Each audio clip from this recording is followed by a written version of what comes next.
Good morning बच्चों। आज हम लोग क्लास 12th का चैप्टर 6 पढ़ेंगे जिसका नाम है वुमेन्स एजुकेशन। इस चैप्टर को लिखा है डॉक्टर एस राधाकृष्णन ने। ठीक है, आइए स्टार्ट करते हैं। You are living in an age where there are a great opportunities for women in the social work. हम एक ऐसी उम्र में रहते हैं, हम एक ऐसे समय पे रहते हैं जहाँ पे ढेर सारी अपॉर्चुनिटीज़ हैं औरतों के लिए सोशल वर्क में, पब्लिक लाइफ में और एडमिनिस्ट्रेशन में, यानी कि प्रशासनिक कार्यों में। Society require women of the discipline mind and restrain manner. जो सोसाइटी होती है वो ऐसा सोचती है, ऐसा रिक्वायर करती है औरतों से कि औरतों के पास एक डिसिप्लिन माइंड है और एक रिस्ट्रेन मैनर है। रिस्ट्रेन का मीन्स होता है कंट्रोल मैनर, एक नियंत्रित manner. Whatever line of work you have undertake, you should bring to it an honest, disciplined mind. तुम जिस कार्य में भी हो, जो भी लाइन तुम्हारी हो, जिसके अंडर में भी तुम काम कर रहे हो या जो भी कार्य कर रहे हो, तुम्हें उसमें अपना ऑनेस्ट देना चाहिए, यानी कि अपना ईमानदारी देनी चाहिए और अपने कैसे काम करना चाहिए, एक डिसिप्लिन्ड माइंड से वर्क करना चाहिए। यू विल देन सक्सीड, और उसके बाद तुम क्या हो जाओगे, सक्सीड हो जाओगे। And have the Joy of your work, और तुमको अपने कार्य में मज़ा भी आएगा, यानी कि आनंद भी आएगा। Actually in our country education so far as girls education is concern. वास्तव में हमारे देश में जो एजुकेशन है लड़कियों की, वो बहुत ज़्यादा चिंतित कर देने वाली है, कंसर्न है। Is not wide spread enough, वो बहुत दूर दूर तक फैली हुई नहीं है। So every institution which contribute to the education of the girls worthy और रिकॉग्नाइजेशन एंड इनकरेजमेंट। इसलिए हर इंस्टीट्यूशन में होता है, कॉलेज, स्कूल, यूनिवर्सिटी, हर स्कूल, हर कॉलेज, हर इंस्टीट्यूशन को क्या करना चाहिए, कंट्रीब्यूट करना चाहिए, योगदान देना चाहिए लड़कियों की एजुकेशन में, ताकि worthy of recognition and encouragement, ताकि उसको एक पहचान मिले, रिकॉग्नाइजेशन हो एंड इनकरेजमेंट, उनको एक प्रोत्साहन मिले, हैं, उसके वो वर्दी हो जाएं, यानी कि योग्य हो जाएं। बट आई एम एनेक्सियस, लेकिन मैं बहुत ज़्यादा चिंतित हूँ। कौन चिंतित है, Radha Krishnan.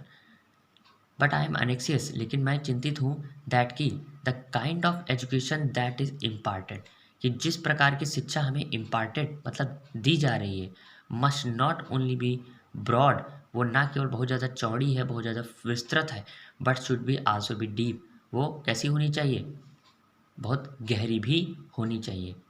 We are lacking in depth, हमारे अंदर डेप्थ यानी गहराई की कमी है, शिक्षा में गहराई की कमी है। वी में बिकम लर्न एंड स्किल, हम क्या बन सकते हैं, लर्न बन सकते हैं और स्किलफुल बन सकते हैं। But if we do not have some kind of purpose in our life, अगर हमारे पास हमारी ज़िंदगी में कोई भी पर्पस, कोई भी उद्देश्य नहीं होगा, our life themselves become blind, तो हमारी जो ज़िंदगी है वो अंधकार से भर जाएगी, खुद ही हम लोग भर लेंगे। कैसी हो जाएगी, ब्लंडरिंग हो जाएगी, यानी कि बहुत ज़्यादा गलतियों से भर जाएगी। एंड और बिटर हो जाएगी, यानी कड़वी हो जाएगी। द गीता सेज, गीता ये कहती है कि व्यवस्थात्मिका बुद्धि रेखा, for the truly cultured mind, एक ट्रूली कल्चर्ड जो माइंड होता है, यानी कि एक व्यवस्थित जो दिमाग होता है, there is a single mindness, और उसका एक और ऐसा दिमाग जिसका एक सिंगल माइंडनेस हो, यानी कि एक सोच रखता है, a dedication to a single purpose, और जिसका एक मात्र उद्देश्य है, उसके प्रति वो डेडिकेट है, यानी कि समर्पित है, वो एक कैसा दिमाग होता है, वो कैसा माना जाता है, एक ट्रूली कल्चर्ड माइंड माना जाता है।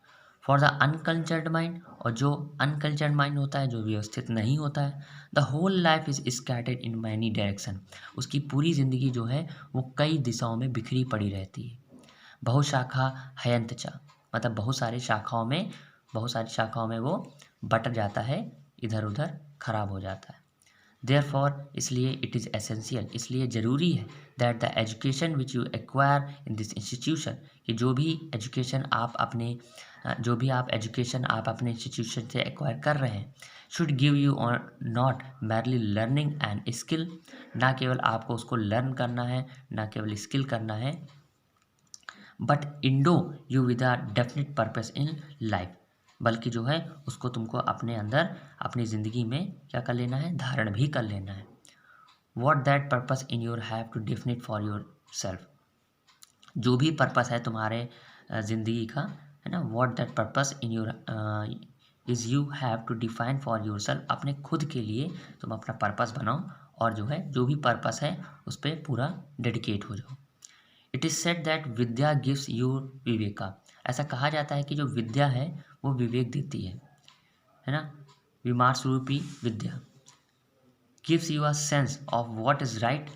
जो विमर्श रूपी विद्या होती है वो तुमको क्या देती है, एक सेंस देती है कि व्हाट इज़ राइट, कि क्या सही है। And helps you to avoid what is wrong, और मदद करती है अवॉइड करने में जो गलत है उसके प्रति।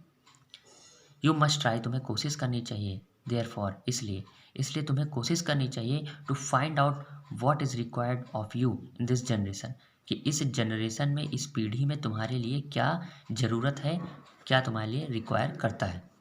अ purpose which had good centuries ago, एक पिछला, मतलब गुड सेंचुरीज एगो का मतलब एक बहुत अच्छे, है ना, शताब्दियों पहले का जो उद्देश्य है। नॉट होल्ड गुड टुडे, ये ज़रूरी नहीं है कि वो आज के समय पे भी अच्छा हो। In view of the rapidly change condition of our country, क्योंकि हमारे देश की जो कंडीशन है वो रैपिडली चेंजिंग है, मतलब बहुत तेज़ी से बदलती रहती है। तो जो भी नियम चल रहा है ज़रूरी नहीं कि वो हमेशा अच्छा ही रहे। ठीक है, अगर आज अच्छा है तो ज़रूरी नहीं है कि आने वाले समय में भी अच्छा रहे। ठीक है, of the end of the world, और संसार की भी कंडीशन चेंज होती रहती है। So the purpose which you adopt in your life, इसलिए जो भी तुम्हारा पर्पस है जो तुमने अपनी लाइफ में अडॉप्ट किया है, must be adopted to the relevant. वो कैसा होना चाहिए, रिलेवेंट होना चाहिए। रिलेवेंट का मतलब है संबंधित होना चाहिए। ठीक है, रिलेट होना चाहिए किससे, needs of the present generation, जो भी आज की प्रेजेंट जनरेशन है यानी वर्तमान पीढ़ी है उसकी ज़रूरतों से आपका जो पर्पस है वो संबंधित होना चाहिए। ठीक है, तो यहाँ तक आज हम लोगों ने पढ़ लिया है। बेटा आपको बता दूँ, यहाँ देयर फॉर से लेकर योर सेल्फ तक बहुत इंपॉर्टेंट है, और आगे का जो है आपका इट से लेकर जनरेशन तक बहुत इंपॉर्टेंट है। तो इस वीडियो को देखिए और जो है इन पैसेज को अच्छे से समझ लीजिए। Good day.